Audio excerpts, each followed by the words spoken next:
Unlimited তরকারি। আর বাড়া আমি নিয়ে চলে এসেছি কিছু আনলিমিটেড বারো ভাতারি, তাই বলছি কানে হেডফোনটা পরে নাও, তারপর দেখো বাড়া আমি কি করি। আর বন্ধুরা তোমরা তো জানোই পড়ে গেছে ঠান্ডার দিন, এসে গেছে লাগানোর দিন, আই মিন ঠোঁট ফাটলে ভ্যাজলিন। ও আচ্ছা, আমরা তো জানতামই না ঠোঁট ফাটলে ভেসলিন লাগাতে হয়। দাঁড়াও আমার ঠোঁটটা একটু ফেটে গেছে, ভেসলিনটা লাগিয়ে নিই। A few moments later. আর বৌদি তোমাকে আমার অনেক ধন্যবাদ, আমি তো জানতামই না ঠোঁট ফাটলে ভেসলিন লাগাতে হয়। আমরা তো বানা শুধু ভেসলিনটাকে চুদা দার জন্য ব্যবহার করি। দিনের বেলায় যেমন চতুর্দিকে আলো, রাতের বেলাও তেমন চতুর্দিকে কালো, আর তার সঙ্গেও আমার বরেরটাও কালো। হ্যাঁ কি বলিস এইসব? আরে আমি তো তোমার চুলের কথা বলছি। ও আরে দিদি তুমি চুলের কথা বলো নাই, তুমি তোমার বরের বাড়ার কথা বলছো বাড়া। সঠিক বলেছেন। দাঁড়াও বাড়া তোমাদেরকে আমি প্রমাণ করে দিচ্ছি কেন আমি বললাম দিদি বাড়ার কথা বলছে। দিদি আমাদের বলছে ও স্বামীরটাও কালো, তারপর বলছে দিদি চুলগুলো। আরে দিদি ওইটা চুলগুলো হতো, তুমি বললে তো আমার স্বামীরটা, তার মানে এইখানেই প্রমাণ হয়ে গেল দিদি চুলের কথা বলে নাই, দিদি বাড়ার কথা বলছে। বলছি ঠান্ডার দিনটা পড়ে গেল, যে যার বউকে নিয়ে শুয়ে পড়ো। আরে দাদা তুমি কিন্তু কথাটা ভুল বললে, কারণ অনেক ছেলেরই শীতকালে বউ নাই, তারা কি করবে? তাদেরকে তোমার উদ্দেশ্যে বলছি দাদার বইয়ের রিল থেকে হ্যান্ডেল মেরে ঘুমিয়ে যাবে। কিছু কিছু মেয়ে আছে বন্ধুদের কাঁধে মাথা রাখতে রাখতে কখনো কখনো পাও তুলে দেয়। আরে দিদি তুমি কথাটা কিন্তু ঠিকই বলেছো, কারণ কিছু কিছু মেয়ে বলছো সেটা শুনে আমার ভালো লাগলো, কারণ তোমার মতো কিছু মেয়েই বন্ধুদের কাঁধে পা তোলে, যেমন তুমি তোমার বন্ধুদের কাঁধে পা তুলে তুলে তোমার কাঁধে পা তোলা অভ্যাস হয়ে গেছে। দিদি বাড়া এখন সবারই কাঁধেই পা তুলে।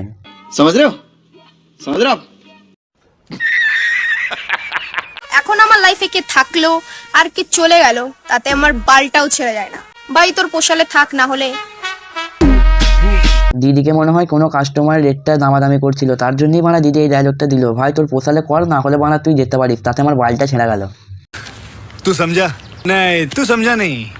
দিদি কথাটা ঠিক বললাম তো? হ্যাঁ বানা ঠিকই বলেছি মনে হয়। এটা একদমই ভাবিস না যে আমি সবকিছু ভুলে গেছি। নাম, চেহারা, অকাত সবার মনে আছে। দিদি তোমার ওকে এখনো মনে আছে? কারণ তোমার যা ব্যবসার চাপ, এত লোকজনকে দেখার পরও ওকে কি করে মনে আছে দিদি?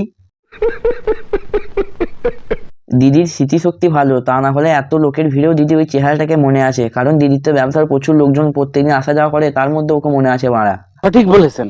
গাইস তো আজকে থেকে আমি ব্লগ শুরু করলাম, আর তোমাদেরকে আমি ব্লগে কিন্তু সমস্ত কিছু দেখাবো কি করি না করে। তো এখন আমি যাব হাঁটতে।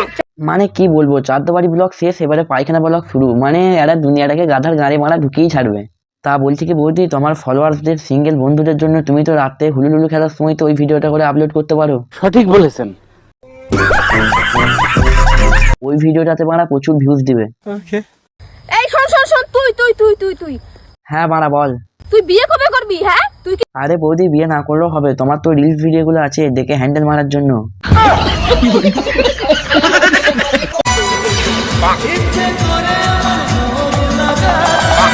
তা বলছি কি মামুনি, তোমার ইচ্ছের গান মারো, না হলে তোমার শরীরটার দিকে বাড়া একটু নজর দাও, তোমার শরীরে কি হাল হয়েছে দেখো, লাগি লাগি বাড়া।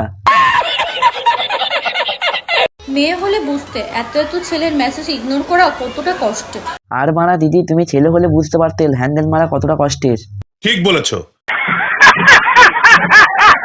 আর একটা কথা মারা, মেয়েদেরকে মেসেজ করে বলে মেয়েরা ভেবো না তোমরা বিরাট বড় হুনু, কারণ ডাস্টবিনের উপর একটু মাছি মারা বেশি ভিন ভিন করে। ঠিক বলেছো।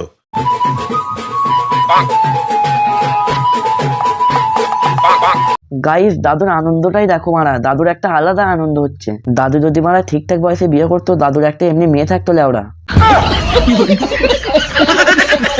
যাই হোক মারা, দাদু মনে হয় সরকারি চাকরি করে, তার জন্য এমনি একটা বউ পেয়েছে। সঠিক বলেছেন। আর একটা কথা বন্ধুরা, তোমাদের কি গার্লফ্রেন্ড পড়ছে না? দাদার টিপসটা ইউজ করো, তারপর দেখবে মারা গার্লফ্রেন্ড পটে যাবে। চলো দেখা যাক। बोल आई लव यू, बोल तोरी माई কিছু তো बोल आई लव यू। আরে বন্ধুরা তোমরা তো দেখলে দাদার মেয়ে পটানোর টিপস, এমনি করে মেয়ে পটিয়ে শীতকালে বিয়ে করে মজা নাও মারা। ঠিক বলেছো। আর মজা নেওয়ার আগে মারা আমার চ্যানেলটাকে প্লিজ সাবস্ক্রাইব করে দাও। আর মারা তোমরা যদি 12 ভাতারি রোজ দেখতে চাও তাহলে এই চ্যানেলটাকে প্লিজ সাবস্ক্রাইব করে রেখে দাও। যাওয়ার আগে আমি একটাই কথা বলতে চাই, ভিডিওটা ভালো লাগলে লাইক কমেন্ট শেয়ার সাবস্ক্রাইবটা করে দাও, আর প্রচুর ভালো লাগলে বন্ধুদের সাথে একটা শেয়ার করে দাও। চলো দেখা হচ্ছে নতুন একটা ভিডিওতে, ততক্ষণের জন্য ভালো থাকো। Love you guys, tata.